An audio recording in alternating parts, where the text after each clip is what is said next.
Greetings, this is Colin, also known as C, because why not? It's easier and shorter. This is C's listening room. I mean, not really, this is just a regular room. This isn't necessarily a listening room, but I couldn't think of a better name. Didn't really put that much effort into it, so this name's gonna stick.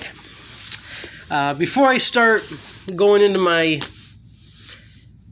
big, dense collection of CDs and reviewing some of them or discussing some of them or just giving an opinion on them, I wanted to release this introductory video that kind of explains my grading process. My scores are basically 1 to 5, and I'm going to include probably a lot of half scores. So there'll be like a 2.5 or a 3.5, that kind of thing. I'm pretty strict about my grading. I don't like to give out 5s because I like to reserve those for maybe the top 2% that really earn them.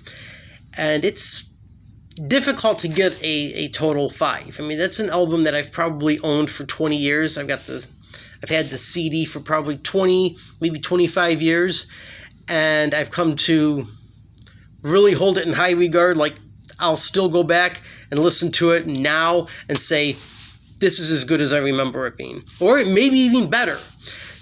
Those have to be around for quite a while, and I have to consistently like it the same or more over the course of many years. A lot of them I buy, they're great, I love them.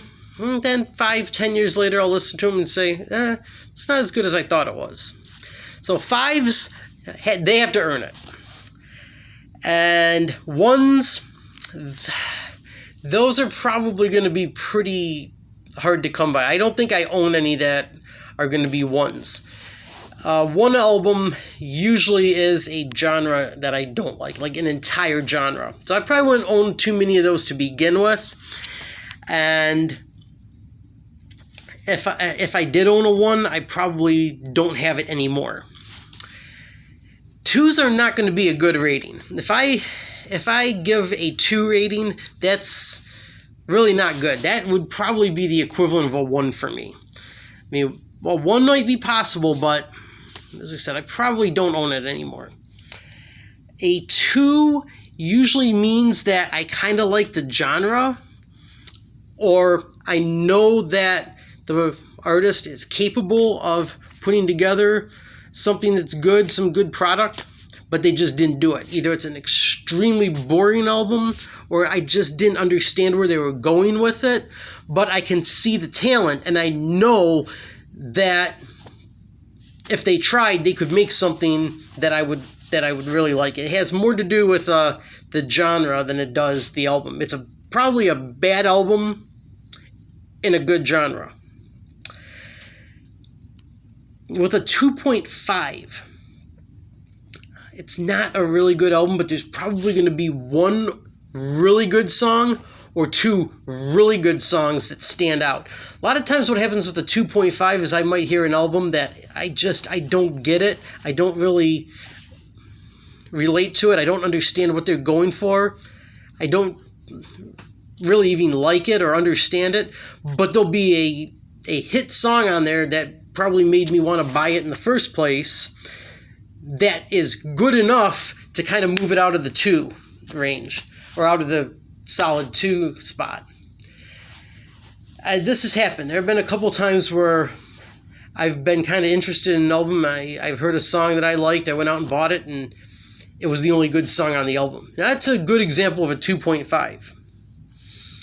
3s really aren't bad. With a 3, there's probably going to be 3 or 4 good tracks. I would say maybe half an album's worth of good material, and then the other half is going to be pretty bad. There's going to be 3 that are good enough to move it out of a 2.5, but it's not going to be a thoroughly good album all the way through.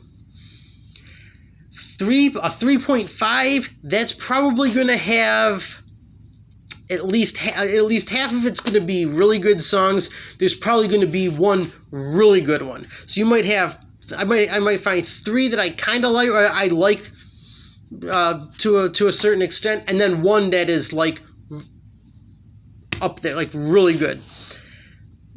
Best song the band ever did, or one of my personal favorite songs on a mediocre album. So that 3.5 is really not a bad grade, and I would say a 3.5 out of 5 it's usually a pretty average album. The 3.5 is probably going to be an average rating. That's what I would say at most albums that I'm going to start going back and listening to are probably going to score somewhere around a 3 or a 3.5. There's going to be a lot of filler on there, or there's just going to be a couple songs that I can't get into, but there's going to be enough of them on there that make it worthwhile to hold on to the CD, not trade it in, whatever. And then a 4, a 4 is well above average. And I would say 3/4 of an album will have to be good. Some are going to be thoroughly good, like beginning to end, but there are going to be a couple songs that just seem a little out of place, or maybe one that just really drags the rest of it down. 4 is going to be really good. I have heard several albums lately that are 4s. I try to be careful with a grade like that. I try to be very strict. I don't want to overrate it. I don't want to overhype it. 4, I would try to save that and be a little careful with the grading. 4.5, those are pretty much classics.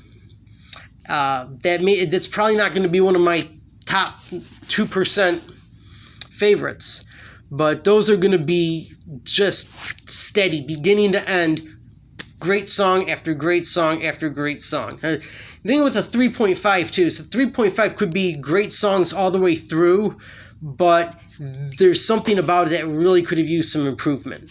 Maybe it wasn't recorded very well, you can't understand the lyrics, maybe the music's great, but the vocals are a little off, they just irritate me or something, but I would say 3.5 is going to be average. If I give out a 4, I would have to think about it. It's not something that I would just irrationally and impulsively give out. 4.5, I think I could see myself kind of alternating between a 4 and a 4.5. A 4.5, that's a pretty high standard for me.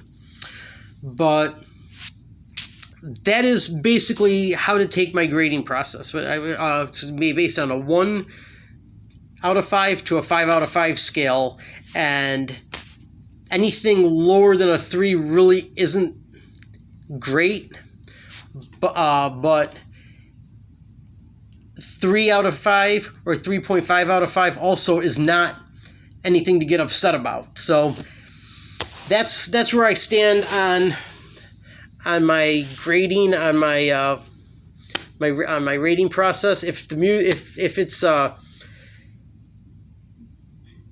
it's music from a musician, if it's not made by machines, if it's not made by, if it's not just a bunch of backing tracks, and if it's not just completely clogged with a bunch of technology and this vocorders,